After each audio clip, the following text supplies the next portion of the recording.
सुल्तान पहली ही नज़र में शमा को दिल दे बैठा। शादी के उस समारोह में शमा सबसे खूबसूरत लग रही थी और उसकी खूबसूरती पर सुल्तान फिदा हो जाता है। शमा भी ये समझ रही थी कि सुल्तान उसको कहीं ना कहीं दिल से लाइक कर रहा है और इसके बाद धीरे धीरे इस कहानी में प्यार की शुरुआत होती है। लेकिन इस प्यार में जो अंजाम होता है वो बहुत ख़तरनाक होता है। कहानी के अंत तक जाते जाते इस प्यार में कुछ ऐसी चीज़ें हो जाती हैं कि प्यार जो है वो नफ़रत में तब्दील हो जाता है और इसके बाद एक क्राइम जन्म लेता है। क्या होता है इस प्यार में और कौन सा क्राइम है जो इस कहानी में जन्म लेता है, ये हम जानेंगे पूरे विस्तार से आज की कहानी में। लेकिन उससे पहले नमस्कार दोस्तों, क्राइम चैनल पर आपका स्वागत है और उम्मीद करती हूँ कि आप सब लोग स्वस्थ होंगे, सुरक्षित होंगे। दोस्तों, कहानी में और चैनल में अगर आप नए हैं या अभी तक आपने चैनल को सब्सक्राइब नहीं किया है तो सबसे पहले आप चैनल को सब्सक्राइब कर लीजिए और इसके साथ ही बेल आइकन ज़रूर प्रेस करें फर्दर नोटिफिकेशन के लिए। और इसके साथ ही कहानी में लास्ट तक बने रहें और कहानी के बारे में आपकी क्या राय है वो भी कमेंट करके ज़रूर बताएं। तो चलिए दोस्तों, अब आपका टाइम नहीं लेते हैं और जानते हैं कि आखिर आज की कहानी है क्या। आज मौसम बहुत सर्द था। नवंबर महीने का बेहद ठंडा दिन कह सकते हैं इसे। मंसूर ऊपर से नीचे तक गर्म कपड़े पहनकर काम पर आया था। वह दिल्ली के विश्वास नगर में स्थित एक मकान के फर्स्ट फ्लोर पर आकर बंद दरवाजे के पास बैठ गया, क्योंकि शानू अभी तक पहुंचा नहीं था और इस फ्लोर की चाबी शानू के पास ही रहती थी। इस फ्लोर पर मोहम्मद सुल्तान ने फ्लिपकार्ट की डिलीवरी होने वाले सामानों का गोदाम बना रखा था। शानू और मंसूर वहीं पर पैकिंग का काम करते थे। सर्दी से मंसूर कांप रहा था। वह चाहता था कि शानू जल्दी से आकर जाए ताकि दरवाज़ा खोलकर वह इत्मीनान से कमरे में बैठ सके। दोपहर 2 बजे शानू आया और वह भी गरम जैकेट टोपी पहने हुए था। कितनी देर से बैठे हो? उसने मंसूर से पूछा। अरे बाद में पूछना यार, जल्दी से पहले दरवाज़ा खोल, मेरी कुल्फ़ी जम रही है। शानू ने जेब से चाबी निकालकर दरवाजे पर लटक रहा ताला खोलते हुए कहा। आज कल से ज़्यादा ठंड है। मंसूर बोला। नहीं। शानू ने जैसे ही ताला खोला, मंसूर दरवाजे को धकेल कर अंदर आ गया। शानू भी अंदर आ गया। उसने लाइट जलाई और दरवाज़ा बंद करके कुर्सी की तरफ बढ़ा तो सामने दीवार से टिके एक बड़े से पॉलीथिन बैग को देखकर चौंक पड़ा।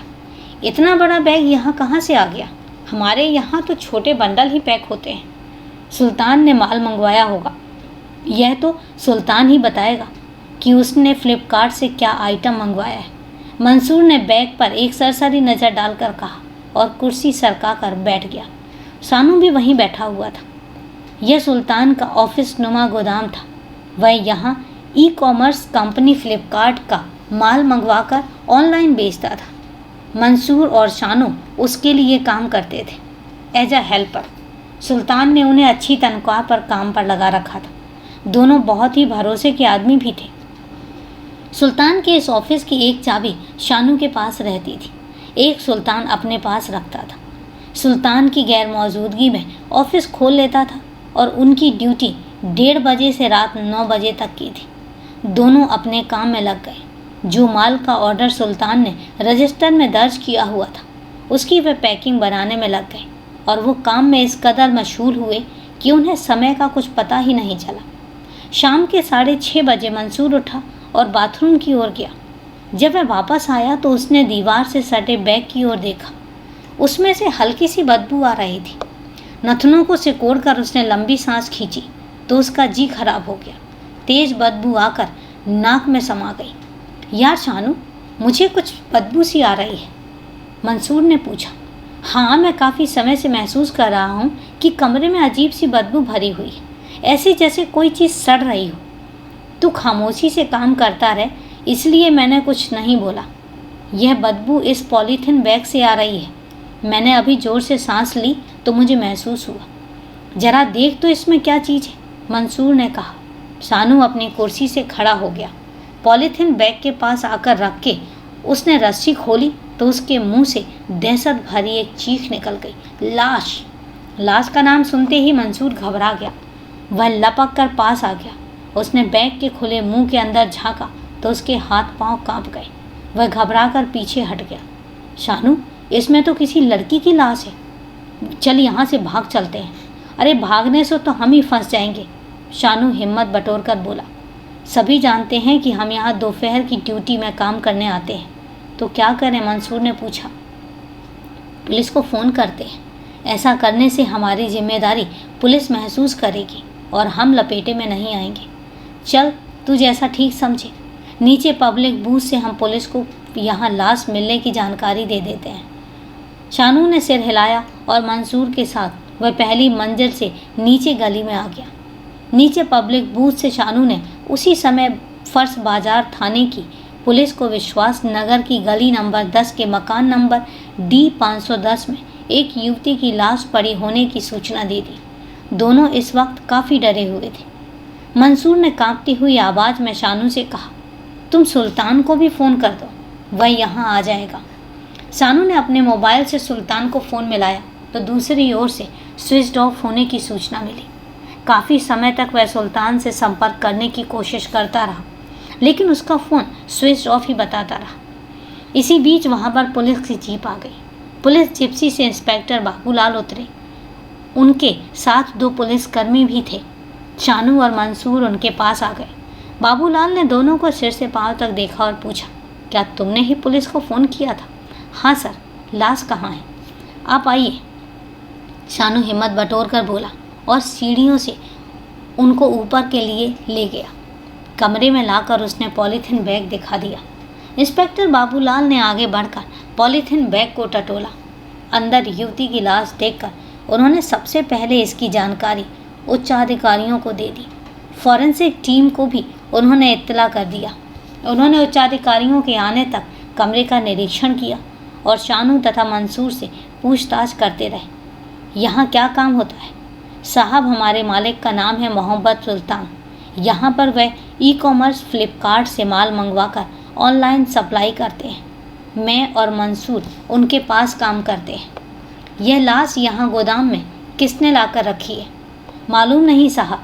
मैं, शानू और मेरा साथी मंसूर दोपहर 2 बजे काम पर आए थे। एक चाबी मेरे पास रहती है। मैंने ताला खोला था। यह पॉलीथीन बैग मुझे और मंसूर को कमरे में घुसते ही नजर आ गया था। हमने सोचा कि सुल्तान ने माल मंगवाया होगा।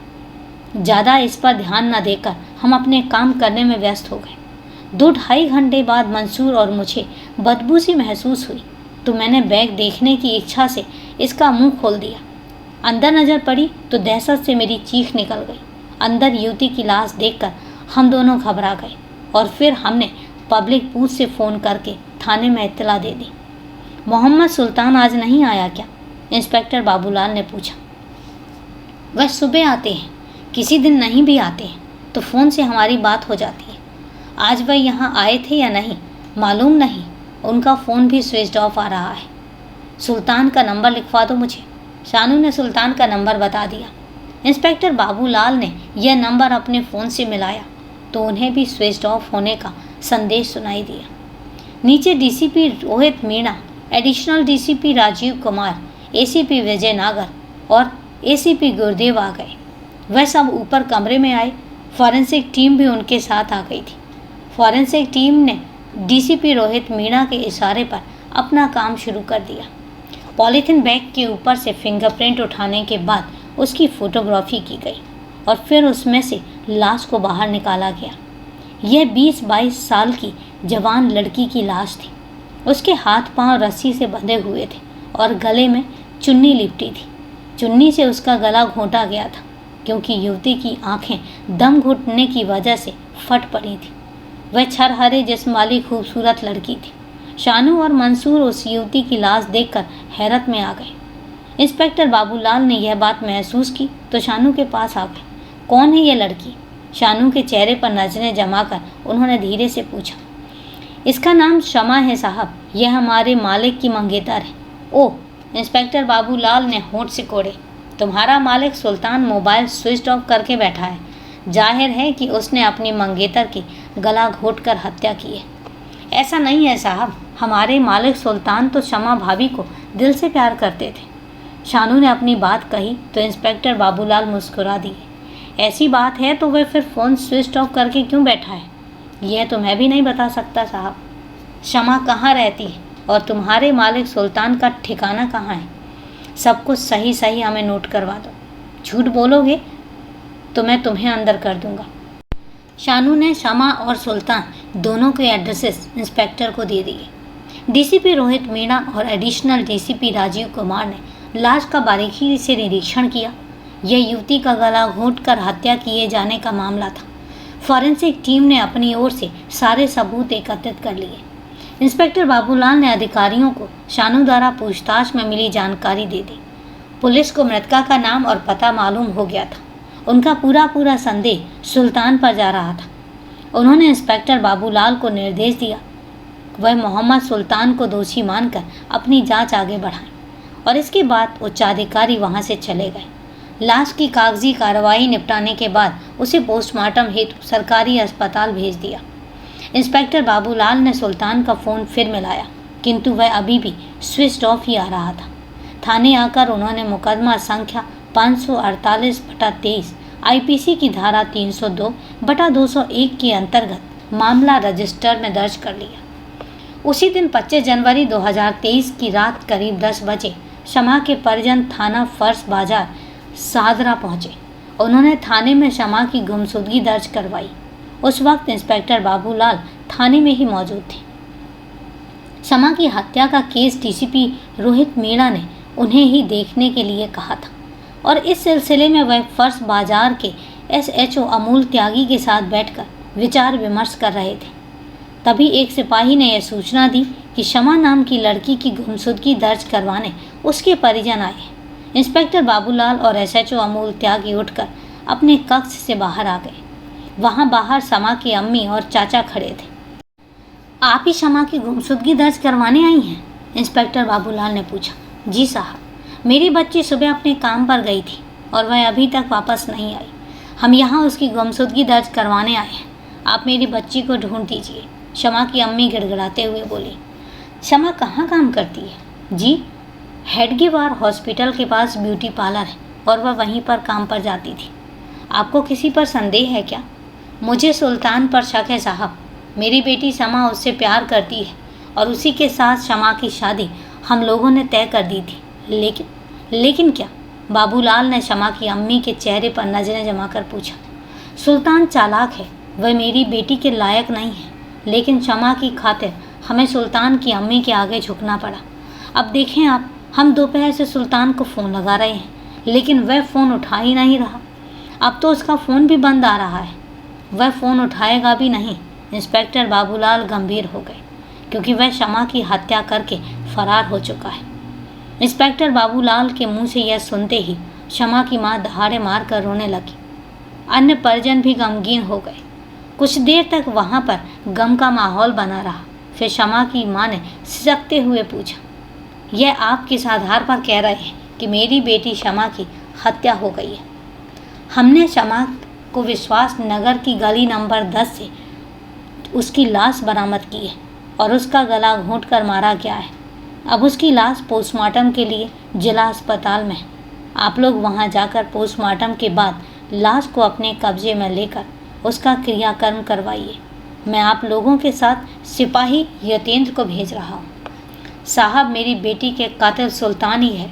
विश्वास नगर में गली नंबर 10 में उसी का गोदाम है और मेरी बेटी उसी से मिलने उसके गोदाम पर गई होगी जहाँ उसने शमा की हत्या कर दी है। शमा की माँ ने भर्राए गले में कहा। हमें भी सुल्तान पर ही शक है, उसकी तलाश की जा रही है, इंस्पेक्टर बाबूलाल ने कहा। फिर कांस्टेबल यतेंद्र को समझाकर उन लोगों को जिला अस्पताल के लिए भेज दिया। मामला दिल्ली ईस्टर्न रेंज के एडिशनल डीसीपी सागर कलसी की जानकारी में आ चुका था। इसीलिए डीसीपी रोहित मीणा ने शमा की हत्या में संदिग्ध मोहम्मद सुल्तान को गिरफ्तार करने के लिए पुलिस और स्पेशल स्टाफ की एक टीम गठित कर दी। टीम में थाना फर्श बाजार के inspector Babulal, ASI Deepak, doctor Vijay Khokhar, ASI Sunil, head constable Shashank, constable Yatendra, SI Pankaj Kasana और स्पेशल स्टाफ के इंस्पेक्टर विकास कुमार को शामिल किया गया। इस टीम का नेतृत्व विकास कुमार को सौंपा गया था। इस टीम ने विश्वास नगर की गली नंबर 10 को ज्वाइन वाले मुख्य मार्ग पर लगे सीसीटीवी कैमरों को चेक किया। सुल्तान के घर दबिश दी गई, लेकिन वह घर पर नहीं मिला। उसकी मां नूरजहां ने पुलिस पर आरोप मढ़ा कि वह उसके बेटे सुल्तान को फंसाना चाहती है। वह तो खुद 25 नवंबर से लापता है। नूरजहां ने 26 नवंबर को फर्श बाजार थाने में जाकर सुल्तान के गुम होने की सूचना लिखवा दी। उसने कहा कि वह कल 25 नवंबर को सुबह ही शमा के घर न्यू संजय अमर कॉलोनी में जाकर सुल्तान का रिश्ता शमा से तय करके आई है। ऐसे में सुल्तान अपनी मंगेतर शमा की हत्या क्यों करेगा? सुल्तान से चिढ़ने वाले किसी व्यक्ति ने सुल्तान का अपहरण किया है। पुलिस उसके किसी तर्क को मानने को तैयार नहीं थी, क्योंकि सुल्तान कल से ही लापता था और उसने फ़ोन भी ऑफ कर रखा था। शक उसी पर जा रहा था और वह अपनी मंगेतर शमा की हत्या करके फरार हो गया था। पुलिस ने सुल्तान के फ़ोन की लोकेशन मालूम करने के लिए उसका नंबर सर्विलांस पर लगा दिया और आखिर 27 नवंबर 2023 को पुलिस को सफलता भी मिली। सर्विलांस टीम को उसके फ़ोन की लोकेशन मुंबई की मिली। तुरंत एक टीम मुंबई भेज दी गई और उसने सर्विलांस की मदद से आखिर में मुंबई के मुलुंड इलाके से सुल्तान को दबोच लिया। वहां पुलिस औपचारिकता पूरी करने के बाद टीम 28 नवंबर को सुल्तान को दिल्ली लेकर चलती। दिल्ली पहुंचकर उसे कोर्ट में पेश करके 3 दिनों की रिमांड में ले लिया। रिमांड में पूछताछ हुई तो सुल्तान ने चुपचाप स्वीकार कर लिया कि उसने 25 नवंबर 2023 की शाम को अपने विश्वास नगर वाले ऑफिस में शमा का उसी की चुन्नी से गला घोंटकर हत्या कर दी। शव छिपाने के उद्देश्य से उसने शमा की लाश बड़े पॉलीथीन बैग में हाथ पांव बांधकर ठूस दी थी। वह उसे ठिकाने नहीं लगा सका। डर की वजह से वह लाश ऑफिस में छोड़कर ताला बंद करके वहां से भाग गया। उसने नई दिल्ली से रात 10 बजे मुंबई के लिए ट्रेन पकड़ ली थी। रास्ते में उसने शमा का फ़ोन फेंक दिया। उसने शमा को क्यों मारा, इस सवाल पर उसने बताया, 3 साल पहले शमा को मैंने एक पार्टी में देखा था। तभी उसके लिए मेरे दिल में प्यार जाग गया था। शमा गुरूर से भरी थी और वह मुझसे शुरू में दोस्ती नहीं करना चाहती थी, लेकिन मैं उसे बार बार फ़ोन करता रहा तो वह पिघल गई और मुझसे मिलने आने लगी। मैं और शमा 3 साल से गहरे अटूट प्यार में बंधे खुशी खुशी जी रहे थे और मैं शमा को अपनी पत्नी बनाना चाहता था। मेरे पिता मोहम्मद सलाउद्दीन गांव चिरैया, जिला मोतिहारी, बिहार में रहते हैं। मेरी मां नूरजहां दिल्ली में मेरी बड़ी बहन के पास रहती हैं और मैं भी फर्श बाजार में बहन के साथ रहता हूँ। मेरी 5 बहनें हैं, 3 की शादी हो गई है और 2 कुंवारी हैं। मैं फ्लिपकार्ट कंपनी के माल को ऑनलाइन बेचने का खुद का काम करता हूँ। विश्वास नगर में राजीव शर्मा के फ्लैट में मैंने फर्स्ट फ्लोर पर अपना ऑफिस बना रखा है। यह फ्लैट गली नंबर 10 में है। मेरे साथ मंसूर और शानू भी काम करते हैं। मैं शमा को दिल से चाहता था, लेकिन मैंने उसे किसी दूसरे युवक से बातें करते देख लिया था। शमा का मेरी तरफ झुकाव भी कम होने लगा था। मैं परेशान था, इसलिए मैंने फ़ोन करके शमा को 25 नवंबर को विश्वास नगर बुलाया। वह ब्यूटी पार्लर में नौकरी करती है। मेरी उम्र 19 साल है, जबकि 4 साल बड़ी शमा 23 साल की है। शमा काम पर नहीं गई और वह सुबह मेरे ऑफिस में आ गई। शानू और मंसूर 2 बजे ऑफिस में आते थे। शमा को मैंने प्यार से समझाया कि वह मुझसे प्यार करती है, शादी करना चाहती है, तो दूसरे युवक से बात ना करे। शमा ने कहा कि मैं उसे दूसरे युवक से बातें करने से नहीं रोकूंगा। मेरा मन जहाँ चाहेगा मैं वहाँ हंसूंगी, बोलूँगी। शादी के बाद भी यही सब रहेगा। साहब, बहुत समझाने पर भी शमा नहीं मानी, तो मैंने गुस्से में उसे नीचे पटक दिया और चुन्नी से उसका गला घोंटकर उसकी हत्या कर दी। मुझे उसकी हत्या करने का दुख है, लेकिन वह जिद्दी थी और इसीलिए मैंने उसे मार दिया। सुल्तान ने अपना जुर्म कबूल कर लिया और पुलिस ने फिर उसे कोर्ट में पेश किया और जहाँ से उसे जेल भेज दिया गया। तो दोस्तों, ये है प्यार में अंधे हुए एक युवक और उसके मर्डर की कहानी। कहानी को लास्ट तक सुनने के लिए आपका तहे दिल से धन्यवाद। इस कहानी के बारे में आपकी क्या राय है, कमेंट करके ज़रूर बताएं। तो चलिए दोस्तों, आज के लिए इतना ही। कल फिर मिलते हैं क्राइम की एक सच्ची कहानी के साथ। तब तक के लिए सेफ रहें, सुरक्षित रहें और अपना ध्यान रखें। जय हिंद दोस्तों, जय भारत।